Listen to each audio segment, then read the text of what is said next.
Hello student, आज हम pharmaceutical chemistry D form first year unit 8 डायोटिक्स पे जो है डिस्कशन करेंगे। डायोटिक्स क्या होता है, डायोटिक्स कैसे काम करता है, और जो है डायोटिक्स का जो है हमारे सिलेबस में जो है एक ड्रग है जिसका फुल स्टडी करना है, फ्यूरोसिमाइड। इसकी हम डिटेल्स देखेंगे। डायोटिक्स क्या होता है? Diuretics are the drug that accelerate the urine formation. यानी डायूरेटिक्स क्या होते हैं? डायूरेटिक्स ऐसे ड्रग होते हैं, यानी ऐसी दवा होती है जो क्या करती है? एक्सेलरेट करती है। एक्सेलरेट मतलब बढ़ाना, the rate of urine formation. यानी जो हमारे शरीर में जो यूरिन का फार्मेशन हो रहा था, पेशाब बन रहा था, उसके रेट को क्या कर देता है? बढ़ा देता है। जिससे क्या हो जाता है? Result in the removal of sodium and water from the body. तो उसका क्या, अगर यूरिन का फॉर्मेशन बढ़ जाता है तो उसका परिणाम क्या होता है?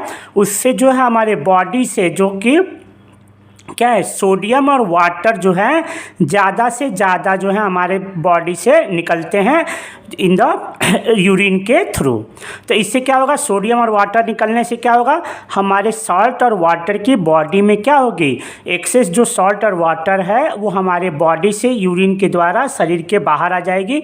जिससे क्या हो जाएगा? हमारे सॉल्ट क्या है? सॉल्ट, सोडियम एक सॉल्ट होता है, आयंस है, जो कि क्या है, वो हमारे अगर बॉडी से निकलता है तो हमारा क्या होगा? बीपी जो भी कंट्रोल होगा, और हमारे बॉडी में जो एक्सेस वाटर फ्लूइड जो जमा हो जाते हैं, या कि कहीं कहीं हमारे बॉडी में स्वेलिंग हो जाता है, इडिमा हो जा रहा है हमारे बॉडी में, पैर में, हाथ में, तो वो क्या करता है? उसमें जो है एक सॉल्ट को और वाटर को बाहर अगर ये डायूरेटिक्स निकाल रहा है तो हमको क्या होता है? हमारी बॉडी में जो स्वेलिंग है या किसी पार्ट में, बॉडी के किसी पार्ट में स्वेलिंग है, उसके ट्रीटमेंट में भी यूज होता है। Diuretics are used in the treatment of hypertension. Diuretics कहाँ यूज होते हैं? हाइपरटेंशन यानी कि बीपी, ब्लड प्रेशर के ट्रीटमेंट में। जब हमारा ब्लड प्रेशर बढ़ता है उस समय ग्लूकोमा क्या होता है? जब आँख में प्रेशर बढ़ जाता है, देखते हैं कि किसी का आँख जो है बड़ा बड़ा दिखाई देता है, यानी कि उसमें आँख में जो है टेंशन, ज़्यादा प्रेशर बढ़ गया तो आँख हमारा बल्जिंग हो जाता है, बाहर की तरफ निकला हुआ महसूस होता है, दिखता है। Management of oedema associated with congestive heart failure, renal failure या सिरोसिस, या जो है मैनेजमेंट ऑफ इडिमा। अगर हमारे बॉडी में इडिमा हो गई है, कहीं स्वेलिंग हो गया है, पानी जम गया है, एसोसिएटेड कब होगा वो? कॉन्जेस्टिव हार्ट फेलियर, यानी कि हमारे हार्ट में अगर कोई प्रॉब्लम है तो, रीनल फेलियर किडनी में अगर प्रॉब्लम है तो, या सिरोसिस क्या होता है? लीवर डिजीज होता है। यानी कि इनके कारण जो है हमारे बॉडी से जो है वाटर और सॉल्ट जो है प्रॉपरली जो है क्या होता है, शरीर से बाहर निकल नहीं पाते हैं, तो इससे वो शरीर में एक्युमुलेट हो जाते हैं और क्या हो जाता है? इडिमा हो जाता है, हमारे बॉडी में स्वेलिंग हो जाता है। तो हम उस केस में डायूरेटिक्स जो है मेडिसिन देते हैं, ताकि वो जो है क्या करता है? यूरिन के फार्मेशन को बढ़ा देता है, और यूरिन का फार्मेशन बढ़ जाता है तो क्या हो जाता है? सोडियम इलेक्ट्रोलाइट जो होते हैं, सोडियम क्लोराइड एंड वाटर जो हैं वो एक्सेस मात्रा में हमारे बॉडी से यूरिन के द्वारा जो है बाहर आ जाते हैं। अब डायूरेटिक्स जो है क्लासिफिकेशन कितने तरह का है, यानी कि डायूरेटिक्स जो है कितने प्रकार की दवाएं हैं, डायूरेटिक्स को क्लासीफाई कितने तरह में किया गया है। पहला है कार्बोनिक अनहाइड्रेज इनहिबिटर। तो कार्बोनिक अनहाइड्रेज इनहिबिटर का एग्जाम्पल क्या है? एसिटाजोलेमाइड एंड मिथाजोलेमाइड। तो कार्बोनिक अनहाइड्रेज इनहिबिटर जनरली जो है हमारा ग्लूकोमा, जो आँख में जो टेंशन बढ़ जाता है या आँख जो बल्जिंग आइज हो जाती है, उसमें हम देते हैं एसिटाजोलेमाइड को कार्बोनिक अनहाइड्रेज में। दूसरा हमारा क्लासिफिकेशन ग्रुप है थायाजाइड्स। इसी को हम क्या बोलते हैं? बेंजोथाइडाइजिन्स भी बोलते हैं। उसका एग्जाम्पल है क्लोरथाइजाइड, हाइड्रोक्लोरोथायाजाइड, बेंजथायाजाइड, जीपेमाइड, मीटोलेजोन, METOLAZONE। तो ये 5 जो हैं ड्रग्स हैं जो कि क्या है? थायाजाइड्स होते हैं। तो ये सभी क्या हैं? सभी डायूरेटिक्स जो हैं हमारे कहाँ पे? किडनी में जो हमारा यूनिट होता है, बेसिक यूनिट होता है नेफ्रॉन, वहाँ पे एक्ट करते हैं। तो नेफ्रॉन के डिफरेंट जो है पोजीशंस पे जो हैं ये एक्ट कर क्या करते हैं? यूरिन को, एक्सेस ऑफ यूरिन फॉर्मेशन बढ़ा देते हैं, और excess of sodium and water को क्या करते हैं? रिमूव करते हैं। तो ये अलग अलग नेफ्रॉन्स के अलग अलग जगह पे एक्ट करते हैं, तो इसलिए इनको अलग अलग ग्रुप में जो है रखा गया है।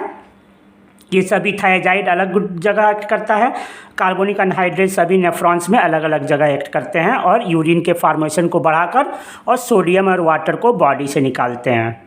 थायाजाइड्स में हमारा एग्जांपल देखा आपने, क्लोरोथायाजाइड, हाइड्रोक्लोरोथायाजाइड, बेंजथायाजाइड, जीपेमाइड, मिटोलाजोन। थर्ड हमारा है लूप डायोटिक्स। लूप डायोटिक्स को हम क्या बोलते हैं? High ceiling diuretics. ये क्या होता है? फ्यूरोसिमाइड, इसका एग्जांपल है furosemide, bumetanide, ethacrynic acid.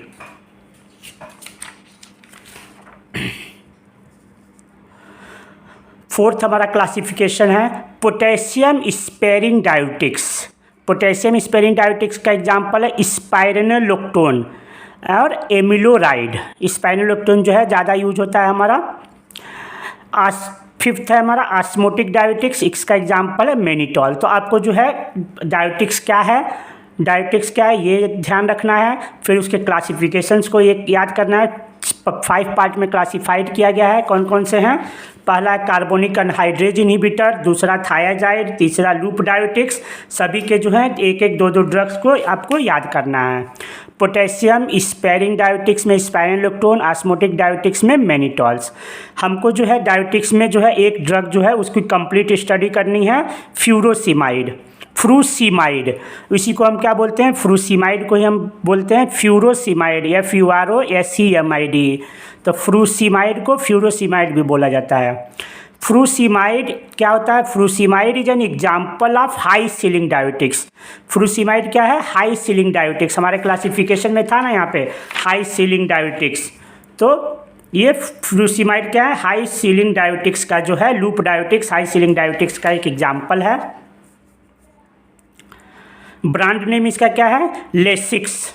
Lasix जो है इसका ब्रांड नेम है जो सबसे ज़्यादा जो है मार्केट में चलता है। केमिकल नेम क्या है फ्रूसिमाइड का? 4-क्लोरो 2 furan 2 yl furan 2 yl methyl amino 5 sulfamoyl benzoic acid.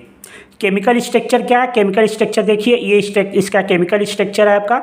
ये जो है मेन जो है ये जो है ये यहाँ ये जो है बेंजोइक एसिड का फ्यूरोसिमाइड जो होता है बेंजोइक एसिड C6 बेंजीन पे एसिड ग्रुप COH ग्रुप लगता है, इसका ये डेरिवेटिव होता है। तो इसका नॉमेनक्लेचर कैसे करेंगे देखिए, 5 ये हमारा बेंजोइक एसिड हो गया, इसकी हमने नंबरिंग की 1 2 3 4 5 6। तो 5 क्लोरीन ग्रुप कहाँ पे है? ये मेन हमारा ग्रुप हो गया। तो हमारा जो है सब्स्टिट्यूएंट क्या क्या है, पहले हम क्या करते हैं सब्स्टिट्यूएंट का नॉमेनक्लेचर करते हैं। तो क्लोरीन हमारा किस पार्ट पे है, किस नंबर पे है? 4 नंबर पे है बेंजोइक एसिड के। तो इसका क्या देंगे हम 4 क्लोरो। अब सेकेंड पोजीशन से क्या जुड़ा हुआ है, ये क्या है? ये फ्यूरान है। इसको हम पूरा ये जो है ग्रुप को इसको हम फ्यूरान बोलते हैं। तो फ्यूरान किस पोजीशन पे जुड़ा हुआ है? इसके सेकेंड पोजीशन पे जुड़ा हुआ है। तो क्या हो जाएगा 2 फ्यूरेन। ये देखिए इससे ये कहाँ से जुड़ा हुआ 1 2 अगर मान लेते हैं यहाँ पे, तो ये 2 आइल फ्यूराइल, इसको क्या बोलेंगे फ्यूरेन 2 आइल। सेकेंड पोजीशन पे इस जो है इस चेन से क्या जुड़ा हुआ है? सेकेंड पोजीशन पे 2 आइल, ये मिथाइल एमिनो, ये एमिनो ग्रुप हो गया। 5 सल्फेमोइल ग्रुप SO2 NH2 ग्रुप को क्या बोलते हैं? सल्फेमोइल ग्रुप बोलते हैं। ये 5th पोजीशन पे है, तो ये क्या होगा सल्फेमोइल। और ये पूरा जो है क्या जो है इसका फंक्शन क्या था? मेन बेसिक डेरिवेटिव क्या था? बेंजोइक एसिड का। तो ये बेंजोइक एसिड, ये बेंजीन रिंग और इसे एसिड लगा हुआ था, क्या है? ये बेंजोइक एसिड। तो इसका नाम क्लेचर जो है हम ऐसे दे देंगे 4 chloro 2 furan 2 yl methyl amino 5 sulfamoyl benzoic acid. आपको क्या है स्ट्रक्चर जो है प्रॉपरली याद रखना होगा। इसको जो है आपको जो है बार बार जो कम से कम 10 बार 12 बार जो है बनाकर अपने कॉपी पे रफ कॉपी पे याद करिए। और उसके स्ट्रक्चर बनाने के बाद जो है आपको उसके हिसाब से क्या करें, आप केमिकल नाम जो है नेम दें इसका कि किस पोजीशन पे क्या लगा हुआ है, उसके हिसाब से इसका नाम दें। आप अगर कोशिश करते हैं केमिकल नेम याद करने का तो बहुत डिफ़िकल्ट है, बिना स्ट्रक्चर जाने जो है आप केमिकल नेम नहीं दे सकते हैं। तो सबसे पहले आपको क्या है केमिकल स्ट्रक्चर, किसी भी मेडिसिन का केमिकल स्ट्रक्चर आपको मालूम होगा तो आप जो है उसका केमिकल नेम लिख पाएंगे। प्रॉपर्टी क्या है?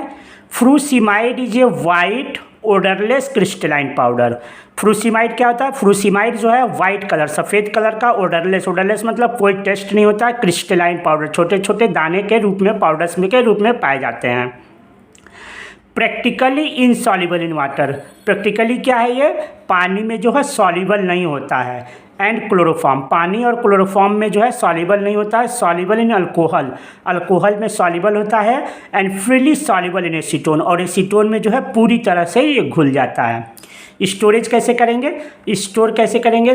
तो है स्टोरेज जो है सभी मेडिसिन का लगभग सेम होता है। हमारा क्या होता है कि store in A well closed container, सभी को क्या है रूम टेम्परेचर पे हमको रखना है, यानी जो हमारा रूम मैक्सिमम जो भी मेडिसिन होती हैं उनको क्या है हम रूम टेम्परेचर पे रखते हैं। Protect store in a closed container, well closed container, well closed container में इसको रखेंगे, यानी कि जो भी हम कंटेनर ले रहे हैं या जिसमें भी उसको रख रहे हैं उसकी जगह है प्रॉपर जो है उसके कैप को हम बंद रखेंगे, यानी कि उसमें एयर जो है एंटर ना करे या मॉइस्चर एंटर ना करें। अनप्रोटेक्टेड फ्रॉम लाइट, और लाइट से, सूर्य की रोशनी से उसको दूर रखना है, बचाना है। यूज क्या है फ्रूसिमाइड का? Used in the treatment of hypertension, ये बीपी, अगर बीपी ब्लड प्रेशर हमारा बढ़ा है उसमें यूज करते हैं। ओडिमा, यानी कि ओडिमा में यूज करते हैं। ईडिमा या ओडिमा एक ही चीज़ है, तो ओडिमा में बोलते हैं, यानी कि हमारे बॉडी में अगर स्वेलिंग है तब। और रीनल फेलियर, हमारा जो है अगर किडनी फेलियर, किडनी में कोई डिजीज़ है, किडनी फेलियर, किडनी प्रॉपर जो है फिल्ट्रेशन नहीं कर रहा है, जो भी बेस्ट मटेरियल्स हैं उसमें इसको हम देते हैं। फार्मूलेशन क्या है? फ्रूसिमाइड जो होता है हमारा, ये टैबलेट और इंजेक्शन दोनों फॉर्म्स में अवेलेबल है मार्केट में। तो क्या है हमको क्या यूज करना है? पहले हमको ड्रग का क्या करना है? पहले जो है इंट्रोडक्शन दे देना है कि ड्रग किस लिए यूज होता है और क्या किस ग्रुप से बिलोंग है। उसके बाद brand name, chemical name, structure, property, उसको स्टोरेज कैसे करेंगे, यूज क्या है ड्रग का, और उसका फार्मूलेशन किस फार्मूलेशन में मार्केट में अवेलेबल है।